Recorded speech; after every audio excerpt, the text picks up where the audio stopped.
Reggie Bush desperately needing to do something to lift the Pro Bowlers over the Dingleberries. He needs a touchdown. He takes the handoff. The 15, the 10, the 5, touchdown! Reggie Bush, touchdown! Pro Bowlers win! Pro Bowlers win! Can you believe that?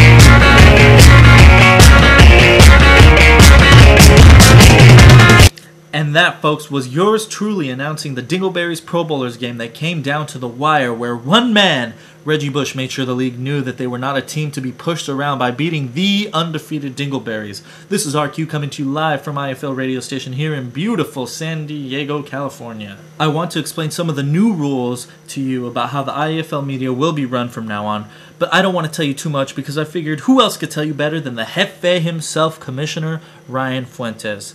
But just to brief you really quick, I will not be doing an article anymore, but 2 radio shows a week, and this is one of them. One, I will basically be reciting my weekly column, where I do power rankings, fantasy studs, fantasy stumps, and the other will bring you, the fans, closer to the IEFL players, managers, and the commissioner. This radio show, called the RQTR, which stands for RQ Talk Radio, will be dedicated to one individual, which will consist of me bitching and bickering at them until they answer all my questions. But like I said, it's all for you, the fans. This interview today is dedicated to the commissioner, and he will be on the hot seat answering all my questions. I'll let you know who will be on my show next week on RQTR when I co-host my new radio show on Wednesday. Now, to explain what went down at the historic meeting between myself, Ryan Fuentes, and David J. is none other than Ryan Fuentes, Commissioner of the IEFL. Ryan, are you there? Are you on the phone with us? Yeah, I'm here, RQ. It was a pleasure to have you last night, and it's nice to be on the show. Thanks a lot. So how's the IEFL life treating you, Commissioner? How do you think the season's going? We ran into a couple roadblocks, but everything right now is going pretty smooth. We got a competitive season ahead of us. All right. So now let's cut straight to the point here. All the listeners have been wondering, I've been wanting to tell them, but I thought you should tell them. Inform the listeners what went down at the historic meeting between you, myself, and David J. All the listeners want to know, will David J. be back with the IEFL, or is he out forever? David J. is he's going to stay with the IEFL, and we're very fortunate to have him. Last night was a great meeting between myself, you, and David J. And he voiced what he felt, and he just didn't have the passion that he used to have in it. But he's going to stay with us, and as we know, he's going to be joining you on the show from time to time. Yes. And at the end of the season, we're going to have an evaluation on how much he should be getting paid from the IFL. All right, so you are telling the listeners that David J. will be on a weekly radio show. Is that correct? I can't guarantee he's going to be every week. I tried to get that out of him last night, and it's completely understandable. He has a busy schedule, and we're just going to see and roll with it. And at the end of the season, the managers are all going to vote and see how much David J. should get paid for his work put in. All right, thanks a lot. Is that ultimately what you, the commissioner, wanted to happen? Is that the best possible scenario that could happen for the IEFL? Right now I think it is. When the news broke about David J., the whole IFL office had no clue how to approach this situation. And David J. approached us with his thoughts, and we're going to go and roll with it. He's been part of the IFL for so long. We want to keep him. So whatever can help us keep David J. and you here, we're going to go ahead and take it into into thought, and we're going to roll with it. So that's what we're going to do. All right, great. Anything else you'd like to say on the subject?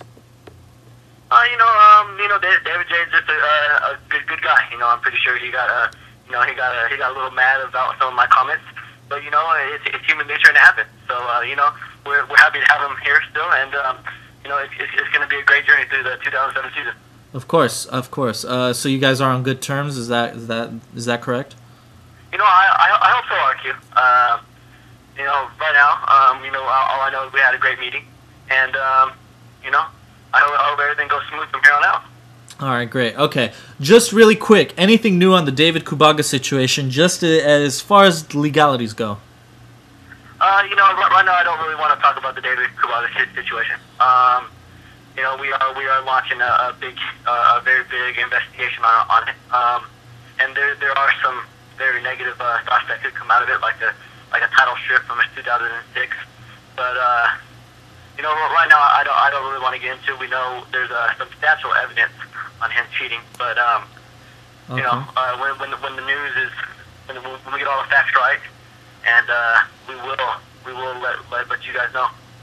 All right, great. Thanks a lot. Just to inform the listeners really quick, David Kubaga under federal investigation. I believe it's like 3 counts or something like that for cheating. He may be stripped of his title. He also may serve jail time. We hope the best for him. We hope he can work this out, and we'll have to see what happens. But enough of that. Now to this week's games. How was the Dingleberries Pro Bowlers game you attended, and did it satisfy you? Oh, like I said in the beginning of the week, that was going to be the game to watch, and it sure did come down to it. Reggie Bush got it done, and it was the best game to watch all week. The Pro Bowlers pulled it off, and he's showing why they are a veteran. They are a veteran squad, and they're a veteran manager, and he's showing that he could possibly get it done this year. All right, great. Thanks a lot. Now, to me, this year in the IFL, no team is undefeated, and it's only after 3 weeks. Only 3 weeks have passed. Unlike last year, we had the Beaver Believers undefeated, and I believe David Kubaga's team was undefeated. But in both divisions, no one is undefeated, and only one game in both divisions separates first place from last place. What do you think? I agree. It's a very, very close year. And that's what I think we wanted to accomplish with the live draft. It shows that this year is very competitive, and we're very excited because there's no guarantees in the NFL. All right. Now, I'm not supposed to do this. I don't even know if you can do this, but what the hell. Let's hear some predictions for the season. Who's in, who's out, and who's the eventual champion in the IFL this year? You know what? I'm gonna roll out Team Fu and the Bone Crushers right now. I don't think they're gonna be able to make it. Bone Crushers just lost a big guy for about 2 to 3 weeks, okay. And Team Fu doesn't look too strong out there. So I'm gonna rule those 2 guys out, and I'm gonna take Ruber Squad to go and take it all this year. Ruber Squad, all right. Wow, the team that went 1-13, I believe, last year, now will win the championship, according to the commissioner. You heard it from the commissioner himself. Well, can we get some predictions for this week's games coming up? Well, we all know that I'm going to be going to the game of the week, and that game is going to be against Ruber Squad and the Moons, I believe. Ruber Squad has a lot to prove. They just lost last week, and if they don't win this week, I mean they could be digging themselves a hole early in the season. All right, who's going to win that game? But I'm going to go ahead and go with Ruber Squad. I think they're going to go ahead and bounce back from last week and get the job done. All right. Any other predictions you'd like to make for the rest of the week's games? I'll go ahead and go down the line here. Pro Bowlers versus Tizzle Dis. I'm looking for Pro Bowlers to go and take that one. Reggie Bush is going to be getting all the carries this week, and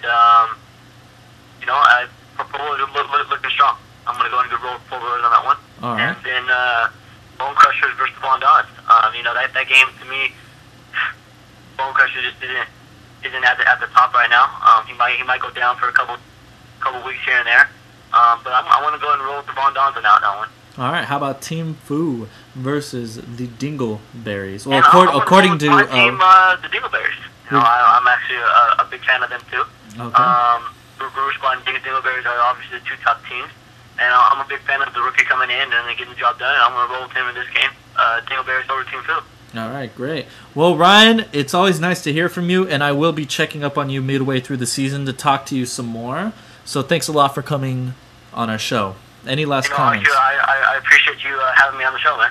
Thanks a lot, Ryan. It's always nice to talk to you. We will see you next time. Thanks. All right, man. Thanks, Ryan.